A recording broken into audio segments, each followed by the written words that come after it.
F2P প্লেয়ারদের জন্য সবথেকে বেস্ট কার্ড হতে যাচ্ছে কোর্তোয়ার এই 200 সেন্টিমিটারের কার্ডটি। ফুটবলের লজিক অনুযায়ী আপনার জিকে যত লম্বা হবে ও তত ভালো সেভ করতে পারবে। যেমন বুফন, চেক, ওদের হাইট বেশি হয় ওরা আমাদের গেমের টপ জিকেগুলোর মধ্যে।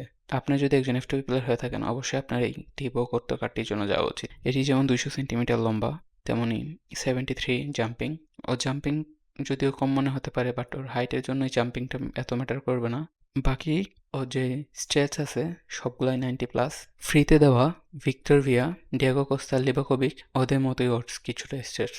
সো আপনারা অবশ্যই থিবো কোর্তার জন্য যেতে পারেন।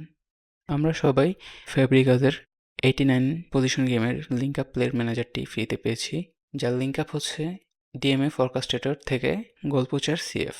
ইন গেমে ফ্যাব্রিগাসের লিঙ্ক আপ প্লেটি ইউজ করতে কিছুটা সমস্যার সম্মুখীন হতে হচ্ছিল, কারণ এটি যেহেতু পজিশন গেমে সিএফরা তেমনভাবে রান মেক করে না, তাই আপনারা হয়তো লিঙ্ক আপ প্লেট ইউজ করতে একটু সমস্যার সম্মুখীন হতে পারেন।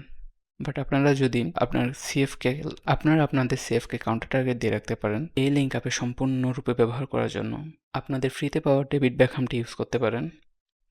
আর সিএফ হিসেবে এমবাপ্পের যে কোনো কার্ড ইউজ করতে পারেন অথবা মাইকেল ওয়েন। হাই স্পিডি কোনো সিএফ হলে হবে, বাট আপনার অবশ্যই ডিএমএফ অর্কেস্ট্রেটর হতে হবে আর আপনার গোল পোচার সিএফ হতে হবে। আপনার অর্কেস্ট্রেটর ডিএমএফ এর কাছে হাই পাসিংস থাকতে হবে, 97-98 হলে ভালো হয় বা তার বেশি।